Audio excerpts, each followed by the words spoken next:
Hey there, welcome back to Hardy Brothers Outdoors. Josh Hardy here. I'm with the 2032R John Deere compact tractor, and today I have 5 more hidden features. I don't know, call them tips, things you overlooked in the manual, maybe things that weren't demonstrated to you or you didn't realize. Some of these may be common sense for some of you, and for others you may have never heard of them. I know I continually learn more things. I've read the manuals, but it's been a long time. It's been 4 years, and some of these things I just forget about and like to bring some attention to them. So let's jump in. Okay, so number 1, we're going to go with the differential lock, or also known as traction assist. So that's a little pedal that you can push down with the heel of your foot. I'd like to see them provide a bigger thing to step on. It's kind of hard sometimes when your boots are slippery, but I think that's to avoid accidentally engaging it. So let's talk a little bit about what traction assist is used for and when to use it. So this basically locks in the 2 rear tires so that they spin at the same speed. So if you lose traction with one of your rear tires, you step on that and it'll lock, and then it'll catch the tires up. You shouldn't do it while you're spinning. You need to be stopped before you do that. Let the tire stop spinning, and if you just push it down once, it'll stay locked until the tires lose traction again. And if you're losing traction regularly, like I was when I was plowing snow, I engaged it and held it in quite a bit. So the key thing to remember on that is, 1, you don't want to use it more than you need to. 2, you shouldn't be using it at any kind of speed, and it's going to limit your steering, so because both of the back tires are going to want to go straight, so it kind of changes your steering control and your radius, turn radius. So ideally you're using that when you're going straight. So that was number 1. Number 2 is also in the cab here, and I've done a more extensive video on this one here, but it's the turn brakes, and it's not available on all the tractors. The 2 series and above, I know it's not in the 1025R, but when you take this little latch up, you can lock each brake individually, and that allows you to cut your turn radius in about half based on my redneck science project that I did. You have to check that out. And the other thing that it does is it allows you to make very sharp turns. So when I'm putting the backhoe away, or when I'm using my new pole barn here, the poles are not where I'd like them to be. So it's very tight for me to get in here, make this turn, and so I use the turn brakes to slide the tractor in. Okay, so number 3 is not really a tip or a hidden feature. I was not sure. I actually learned this today because I looked it up. I wasn't sure why they called it MFWD. So why isn't it just 4-wheel drive? And the reason is it's mechanical 4-wheel drive. And the big difference is, on a 4-wheel drive vehicle, all 4 tires are expected to be the same size. And so with a tractor that steers from the front, you can't have true 4-wheel drive. I think what it said was that if you had a tractor that articulates in the middle, so the steering happens in the middle of the tractor, those are generally 4-wheel drive.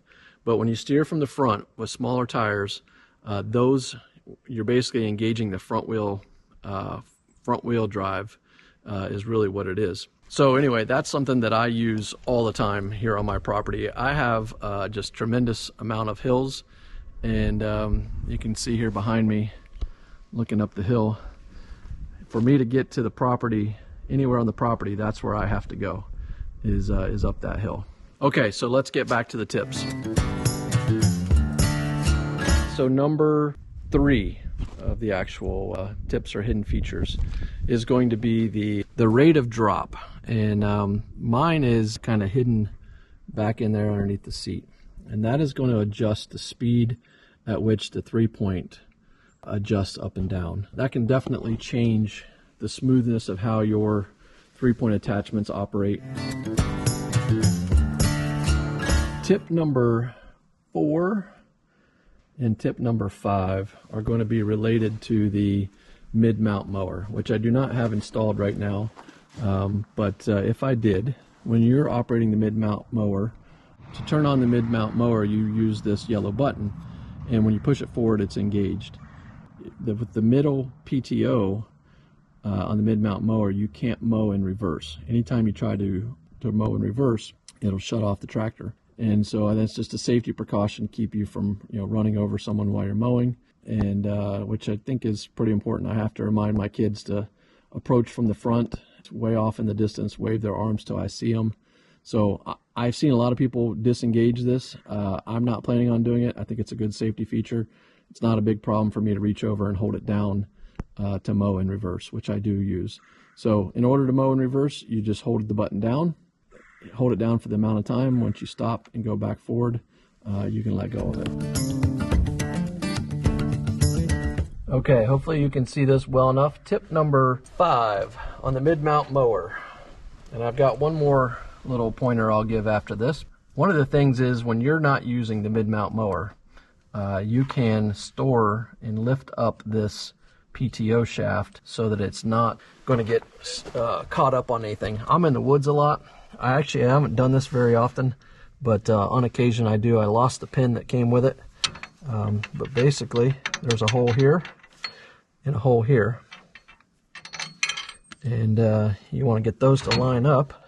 Actually, I had it in the wrong hole. And I think my bolt might be too big.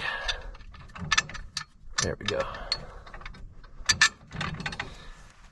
So it comes through there, and then you could tighten it down here. Now, obviously a pin with a little head on it, and then a cotter pin or a slip pin on this side would be better. So that will hold up and give you a lot more clearance and keep that thing from falling down and getting damaged.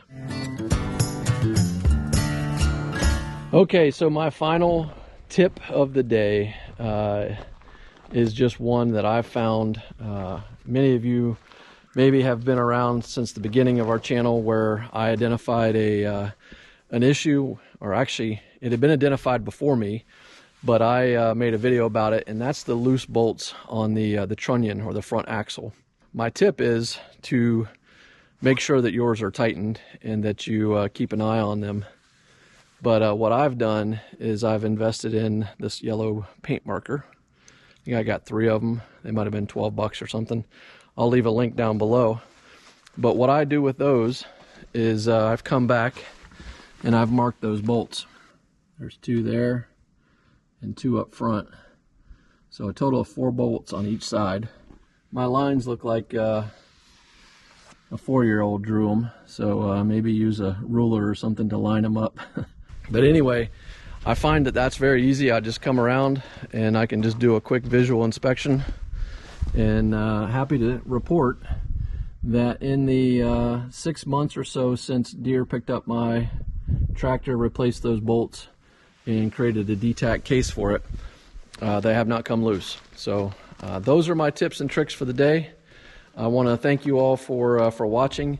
Hit that like and subscribe. Hit that little, click that little bell beside the subscribe button, and you'll get notified when we roll out new videos. So we try to do 3 a week. We got tractor content, habitat management content, hunting content, fishing, just fun around the property. We'll be getting the sawmill out here soon, and lots of food plotting and things like that coming up soon. So thank you so much. Have a great day.